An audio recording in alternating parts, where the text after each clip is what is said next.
Hey guys, I'm JC and today we're playing Maelstrom Wanderer. This deck has two goals. Firstly, to ramp hard, and then secondly, to cheat out some of the biggest and most powerful spells Temur has to offer. If you like this deck, make sure to stop by the channel where we have a deck tech as well as other gameplay videos showing how the deck was built as well as how it plays out. In addition, we also have a Discord group with a channel dedicated specifically to Maelstrom Wanderer, so if you'd like to discuss the deck further, make sure to check out the link in the description below. Let's show our opponents what real value really looks like.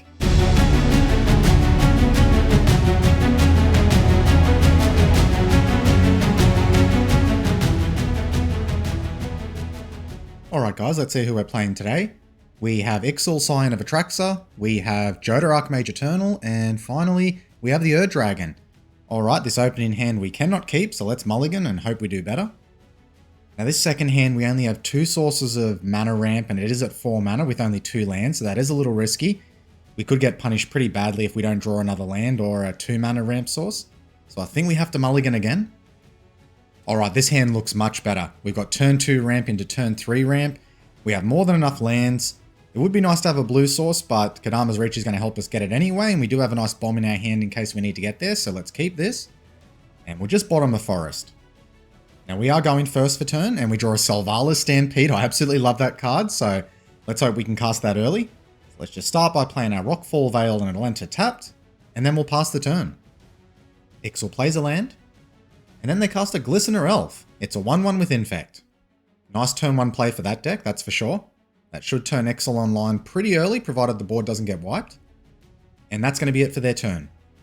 Jodah just plays a tap land for turn, and then they pass it over. The Dragon plays a shock land for turn, but they have it come into play tapped, and then they pass the turn to us. We draw a Hullbreaker Horror for turn. Well, let's play our forest, and then we'll cast our Arcane Signet. And then we'll pass the turn from here. Ixhel plays a tap land for turn, a Path of Ancestry. Next they move to combat. The Elf goes towards the Jodah player. They take the hit, giving them 1 infect. And then Ixhel passes the turn from there. Jodah plays a tap land for turn, which does allow them to scry 1. But after that they pass the turn. The Dragon plays a land. But they're just going to leave their turn there. We draw a fetch land for turn. Well, let's start by casting our Kadama's Reach. Find ourselves an island and a mountain. We'll put the island into play tapped. Next we'll play our fetch land. We'll crack it. And then we're going to put our Triumph into play tapped because it's going to be the most opportune moment for us to do it now. While it doesn't matter, we may as well get that tap land into play and fix our colours. And from here we are going to pass the turn. So we're looking pretty good so far. We're getting ourselves set up to be able to cast Selvala Stampede next turn, which would be really great if that resolves. And then hopefully get some good bombs out from that. And then on to Maelstrom Wanderer. Ixhel plays a land. And next they cast a Blightbelly Rat, and that also triggers their Path of Ancestry. It has Toxic 1, and when Blightbelly Rat dies, proliferate. After that they move to combat. The Elf goes towards the Dragon. So now the Dragon has an infect counter. And then Ixhel passes the turn from there. Jodah starts their turn by casting a Sol Ring. Next they play a Bounce Land. So it ETB's tapped and they will have to return a land to their hand. But that is going to be it for them. The Dragon plays a land, but it looks like they're passing the turn once again. That does make us a little nervous because now they have access to blue mana. They may actually be able to counter our Selvala Stampede, which is going to be pretty sad. We also draw a Fiery Emancipation for turn. Well look, we can't play into the fear of the counter spell in case they have it or they don't. I think we still got to try anyway. So we'll start by playing our forest for turn. And let's keep our fingers crossed that this resolves. But it looks like the Jodah player actually has an answer for us. And they cast an Offer You Can't Refuse. Counter target non-creature spell, its controller creates 2 treasure tokens. Well look, I'm not happy that the Selvala Stampede is getting countered, but if we're going to get 2 treasures from it, that's probably the counter spell we want to actually be able to counter it. Because that's just helped us ramped into Wanderer for next turn, so it's not all downside, though I really wanted to see that spell resolve. But that's all we can do for the turn, so we're just going to pass it over from here. Ixhel plays a land for turn. Next they cast a Chromatic Lantern. Now all their lands can tap for 1 mana of any colour. Next they cast a Phyresis. Enchant creature, and enchanted creature has infect. And they're putting it on their Blightbelly Rat. So now when it hits it'll be able to give a single player 3 total infect counters. They move to combat. The Elf is going towards Jodah, and the Blightbelly Rat is coming towards us. Each opponent's going to have to take the damage here. So we go to 3 infect counters, and Jodah's on 2 now. And that is it for the Ixhel player. Jodah starts their turn by playing a tap land for turn, which does allow them to scry 1. But it looks like they're leaving the turn there. We're definitely not going to make the mistake of thinking they don't have counter magic now that we know that they do. This might actually be a more control type shell of Jodah, which I'm not normally used to encountering. It's usually big bombs sort of similar to what our deck does. But that's the thing when you're playing randoms, you never really know what to expect. And that's part of the fun of Commander really as well. Now the Ur-Dragon starts by playing a land. Next they play a Chrome Mox. So they will have to exile a non-artifact, non-land card from their hand so that can tap for mana. And it looks like they exile an Abrade. But that is actually going to be it for them. Alright, well we have the potential for 2 players here to actually have interaction with our Maelstrom Wanderer, but that's the beautiful thing about Maelstrom Wanderer is it can actually play through counter magic quite well with the cascade triggers. So let's see just how much our opponents can stop us here. We also draw a Bloom Tender for turn. So let's start by playing our Mountain, and let's get our commander on the battlefield. So let's see what we hit off our first cascade. And we get a Consecrated Sphinx. Absolutely beautiful. Let's see if our opponents want to interact with that, which they may very well want to. No, they let that through. Let's see what we had on our second cascade. A Kadama of the East Tree. That's going to go really nice with Maelstrom Wanderer. Our opponents let that through as well. Okay, well now Maelstrom Wanderer does hit the battlefield. And that will trigger our Kadama. And let's put a clock on our opponents here. Let's cheat into play our Fiery Emancipation. That's going to make the Maelstrom Wanderer a one-hit kill for our opponents. Now let's move to combat. I think I'm going to try to take out the Jodah player here. So we'll send Maelstrom Wanderer towards Jodah. We'll send Kadama towards Ixhel, and Consecrated Sphinx towards the Ur-Dragon. But it looks like our opponent actually concedes there before we even finish declaring attackers. So they know they're done anyway. Now unfortunately that did actually glitch Magic Online and that took Consecrated Sphinx out of combat, but that's okay. Not a big deal for us. Still get a little bit of damage in with Kadama. And then we're just going to pass the turn from here and hope we can keep our Consecrated Sphinx around for at least a turn cycle. That's going to give us 4 new cards to hopefully be able to finish our opponents here. But honestly, if Fire Emancipation sticks around, our opponents are going to be in pretty big trouble here, especially with the 2 bombs we have in our hand. Now on Ixhel's draw step, Consecrated Sphinx does trigger. We will definitely draw the 2 cards. And we just get 2 lands there. Now Ixhel just moves straight to combat. The Blightbelly Rat comes towards us, and so does the Glistener Elf. Well, I'm going to play fair here because our Consecrated Sphinx was technically meant to be tapped when it was attacking the opponent, but MTGO just sort of had a glitch. I'm going to let it go through. So we take the damage, taking us to 7 infect, which really means we need to kill the Ixhel player pretty soon because they're just going to be able to kill us, especially if they have Proliferate cards in hand. And speaking of the devil, the next spell they cast is Phyresis Outbreak.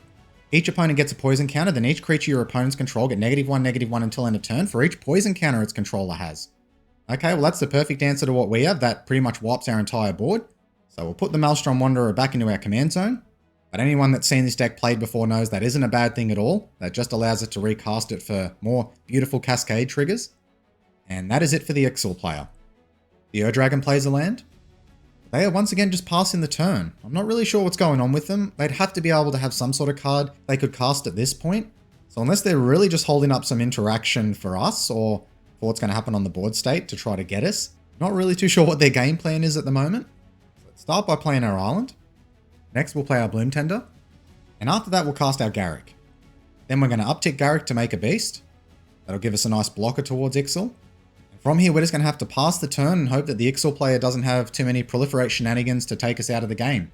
Because 2 spells and we're pretty much done here. Ixhel starts their turn by casting a Sylvan Library. At the beginning of your draw step, you may draw 2 additional cards. If you do, choose 2 cards in your hand drawn this turn. For each of those cards, pay 4 life or put the card on top of your library. After that, they cast an Evolution Sage. Whenever a land ETBs under your control, proliferate. Okay, well, if they have a fetch land, we're dead here. So let's just hope they don't have that. Or even a land drop to make. But they do just move straight to combat. We are going to block with everything if we have to. So let's see if they make the trade. It looks like they're thinking about it. No, they decide just to move straight to their end step and they're going to pass the turn. Okay, well we might have 1 turn to be able to take them out. Of course, it is going to depend on what we actually get from our cascades from Maelstrom Wanderer, so we're definitely not out of the woods yet. But there's hope. There's a little bit of hope for us. Now the Ur-Dragon starts by playing a fetch land for turn. They crack that right away. They put an Overgrown Tomb into play. And they have it come into play untapped, so they lose 2 life. Now they cast a Sylvan Library of their own. But that is going to be it for them. We draw a Ranger's Path for turn. Well, let's play our Breeding Pool. We'll lose the 2 life, so it comes into play untapped. And let's see what the boss man can give to us. Let's get the Wanderer back out on the battlefield and hopefully hitting hard. So we get 2 cascade triggers. The first is just some ramp, unfortunately, a Migration Path. So we will cast that. We'll just put 2 forests into play tapped. Our second Cascade trigger hits a Seagate Restoration. Normally a spell I'm pretty happy to hit, but not so much at the moment. But we will cast it. It looks like we get ourselves some ramp and a Tali, which would have been really nice to get down, and just a few more lands. Now Wanderer will come back in the battlefield itself. So I think we'll actually uptick Garrick again. We'll make another good blocker. Then we'll move to combat. We're going to take out the Ur-Dragon player here, or at least force them to use any spell they might have been holding up in their hand. And it looks like they didn't actually have anything for us, so I'm not really too sure what was going on with their hand and their draws, but this definitely didn't seem to be their game, unfortunately.